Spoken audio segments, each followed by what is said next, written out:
فیا ایھا الناس، رمضان کا مقدس مہینہ ہمارے پاس آیا اور اب کوچ کی طرف رواں دواں ہیں۔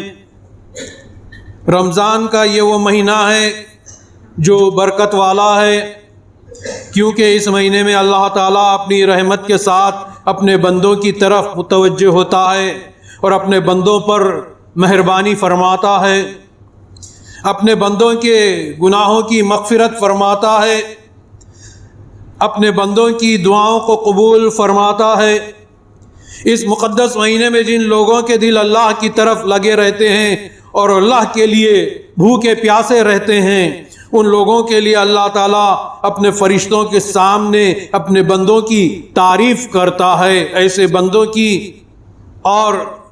کہتا ہے کہ دیکھو میرے بندے بھوک اور پیاس کی تکلیف اٹھا کر اور اپنی ضرورتوں کو چھوڑ کر میری عبادت میں کیسے لگے ہوئے ہیں اور کیسا وہ لوگ صبر کر رہے ہیں۔ اور یقیناً وہ لوگ قابل مبارکباد ہیں جو رمضان کے مہینے میں صبر کے ساتھ کھانے پینے سے رکے رہ کر اللہ کے حکم کو بجا لاتے ہیں۔ نہ صرف کھانے پینے پر صبر کرنا بلکہ ہر وہ امور پر صبر کرنا ہے جو ان کے لیے آزمائش کا سبب بنتا ہے، تو ہی صبر انسان کے لیے نیکی بن جاتا ہے۔ اللہ کے رسول صلی اللہ علیہ وسلم نے بھی فرمایا کہ میری امت کی پہچان روزہ ہے، اس لیے ہر امت محمدی کو اپنے اندر اس روزے کی پہچان کو باقی رکھنا چاہیے۔ 3 آدمی ایسے ہیں جن کی دعا رد نہیں ہوتی۔ ایک روزہ دار کی وہ دعا جو افطار کے وقت کی جاتی ہے، وہ دعا رد نہیں ہوتی۔ دوسرے عادل بادشاہ کی دعا رد نہیں ہوتی۔ تیسری اس شخص کی دعا رد نہیں ہوتی جس پر ظلم ہوا ہو۔ اس مبارک مہینے میں ہر رات اور دن میں ہر مسلمان کی ایک دعا ضرور قبول ہوتی ہے۔ یہی ایک مہینہ ہے جس کے دن اور رات دونوں بھی فضیلت والے ہیں، اور حضرت صلی اللہ علیہ وسلم کا ارشاد گرامی ہے کہ رمضان کا مہینہ پورے سال کا دل ہے، جب یہ سلامت رہا تو تمام سال سلامت رہتا ہے۔ یعنی جس نے اس مہینے میں اللہ کے لیے روزے رکھے، اللہ سال بھر اس کے لیے سلامتی والا اس کو بنا دیتا ہے۔ روزہ ایک ایسی عبادت ہے جس میں روزے دار کا سونا بھی اس کی عبادت کے سلسلے کو توڑ نہیں سکتا، بلکہ اس کی نیند بھی عبادت میں شمار کی جاتی ہے۔ مطلب یہ ہے کہ روزہ دار جاگتے ہوئے اور نیند کی حالت میں ہر پل عبادت میں مصروف رہتا ہے، اور جو حالت روزہ میں دوسرے روزہ دار کا بھی خیال رکھے تو اس ایثار اور قربانی کے بدلے میں اللہ بہت بڑا انعام اسے عطا کرتا ہے، اگرچہ اس کا ایثار یا اس کی قربانی چھوٹی اور معمولی ہی کیوں نہ ہو۔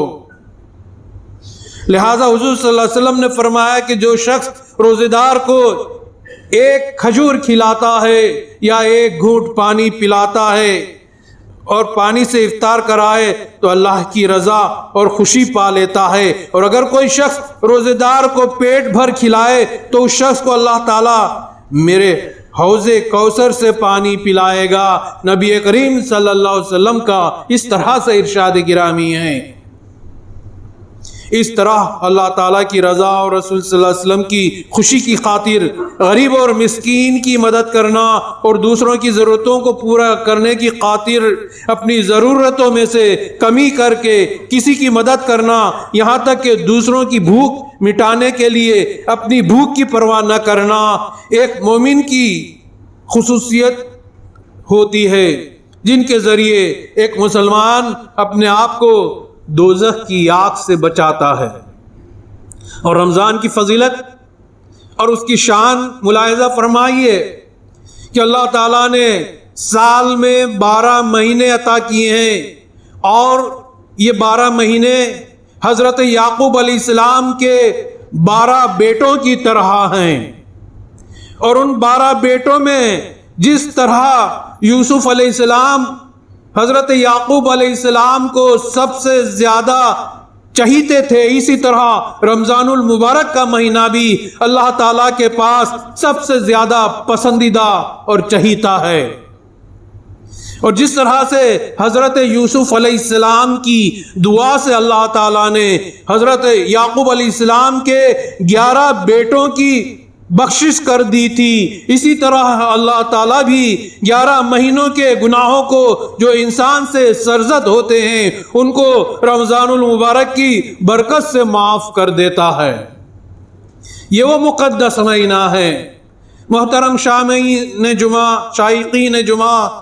چونکہ یہ مہینہ صبر کا مہینہ ہے، اور صبر کی کیا تعریف کی جائے، اور اس ناچیز کے ذہن میں صبر کے تعلق سے یہ بات سمو رہی ہے کہ صبر کے اعلیٰ مقام پر انسان ہی رسائی کر سکتا ہے، پہنچ سکتا ہے، ورنہ صبر تو جانور بھی کیا کرتے ہیں۔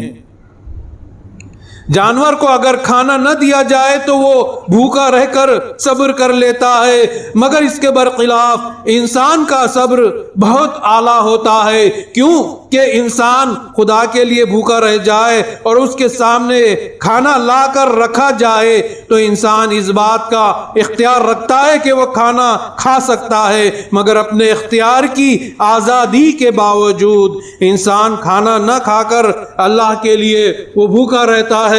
اور صبر کا وہ اعلی مقام کا اظہار کرتا ہے۔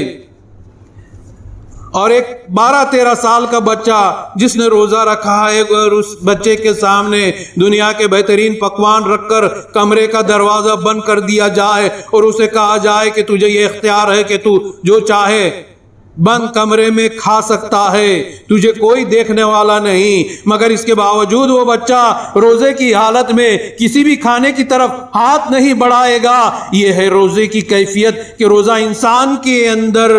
ملکوتی صفات پیدا کرتا ہے۔ ملکوتی صفات یعنی فرشتوں کی وہ صفتیں انسان کے اندر اس روزے کے سبب پیدا ہوتی ہیں۔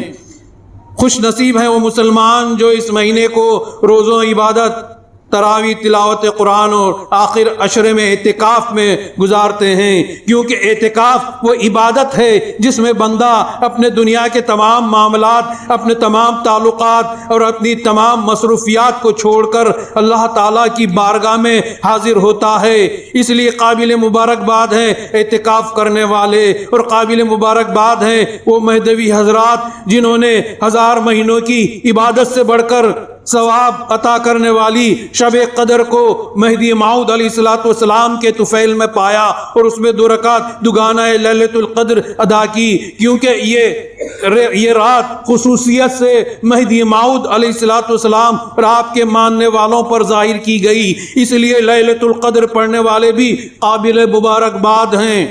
اور قابل مبارکباد ہیں وہ لوگ جنہوں نے رمضان کے فرض روزوں کو پورا کیا، اس میں نمازیں پڑھی اور ذکر و فکر میں دن رات گزارے۔ روزے دار کا بھوکا پیاسا رہنا اپنے غریب بھائیوں کی فاقہ کشی کا احساس دلاتا ہے۔ جب انسان خود اس راہ سے گزرتا ہے تو محتاجوں کی تکلیفیں اس کے لیے ایک ذاتی تجربہ بن جاتی ہیں، اور اس احساس کے ساتھ ساتھ نہ جانے کتنی عبادتوں کا فیض حاصل کر کے انسان خدا کا حقیقی بندہ بن جاتا ہے۔ اور کیا ہی خوب گھڑی ہے وہ رمضان کی گھڑی کہ جس میں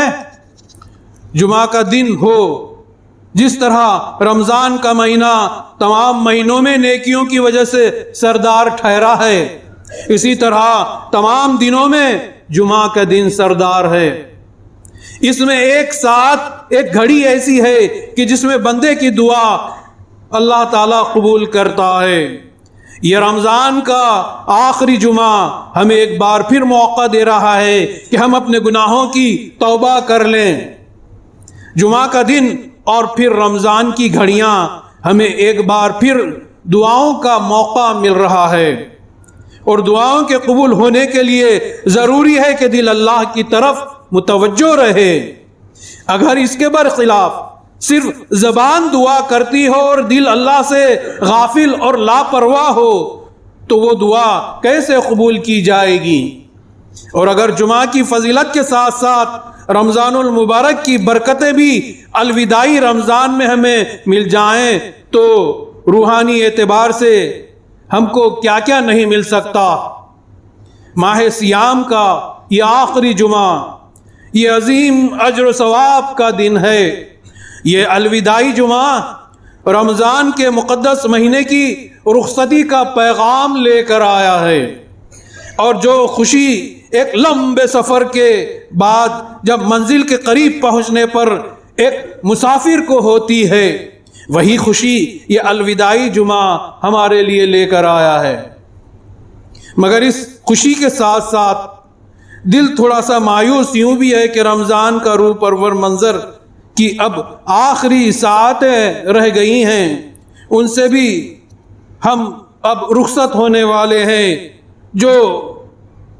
روح پرور جو سعادتیں ہم کو ملی تھی، اب ہو سکتا ہے آئندہ سال ہمارے کس کس کے نصیب میں ہوں، اس لیے یہ گزرتی ہوئی گھڑیاں پھر ہمارے دل کو تھوڑا سا مایوس کر دیتی ہیں، کیونکہ اب یہ ساعتیں پانے کے لیے ہمیں پھر ایک سال انتظار کرنا پڑے گا۔ رمضان المبارک کا مہینہ یہ نیکیوں کے موسم کا بہار، خدا کی رحمتوں کا مہینہ، عفو و درگزر، دوزخ کی نجات کا مہینہ، بے کسوں کی بگڑی بنانے کا مہینہ، یہ وہ مہینہ جس کی ایک رات میں جبرائیل امین اور فرشتوں کو ہماری عبادتوں میں شامل ہو کر آمین کہنے کے لیے بھیجا گیا تھا۔ یہ وہ مقدس مہینہ ہے، اور یہ وہ مہینہ ہے جس میں ایک نیکی کا بدلہ 10 سے 70 گنا بڑھ کر اجر و ثواب دینے والا، اور یہ وہ مہینہ ہے کہ جس میں اللہ کا فضل اور اس کا کرم اتنا وسیع ہو گیا ہے کہ بس اللہ بے نیاز ہو گیا ہے۔ اور تم میری قدرت والی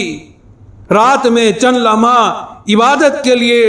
ٹھہرو تو 1000 مہینوں کی عبادت کا ثواب میں تمہیں عطا کروں گا۔ یہ اللہ کا فرمان بھی تو جاری ہو گیا تھا ہمارے لیے۔ ایسی مقدس رات کو اور ایسے ہی نورانیت سے بھرے دنوں کو لے کر یہ جمعہ کا دن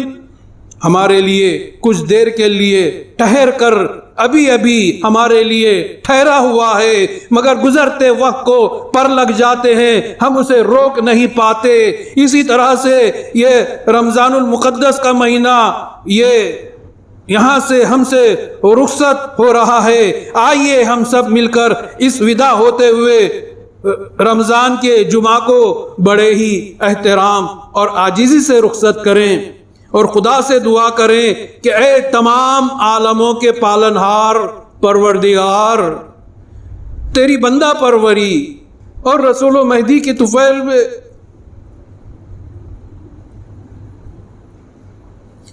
تو ہمارے رمضان میں گزرے ہوئے ایک ایک لمحے کی عبادت کو قبول فرما، ہماری کوتاہیوں کو دور کر اور درگزر کر فرما۔ جس طرح تیرا ہم پر یہ کرم ہے کہ روزے کی جزا تیری ذات ہے، تو ہمیں اس دنیا میں تیرے دیدار کی طلب کرنے کے قابل بنا دے اور تیرے دیدار سے ہمیں مشرف فرما۔ تو اپنا دیدار عطا کر اور ہمیں دوزخ اور عذاب آخرت اور عذاب قبر سے محفوظ فرما۔ ہمیں باعمل مسلمان اور مصدق مہدوی بنا کر جلا، اور اسی پر قائم رہنے کی رکھتے ہوئے اسی ایمان اور عقیدے پر ہمارا خاتمہ فرما۔ آمین ثم آمین۔ بارک اللہ لنا ولکم فی القرآن العظیم ونفعنا وإیاکم بالآیات والذکر الحکیم، انہ تعالی جواد ملک البر الرؤوف الرحیم۔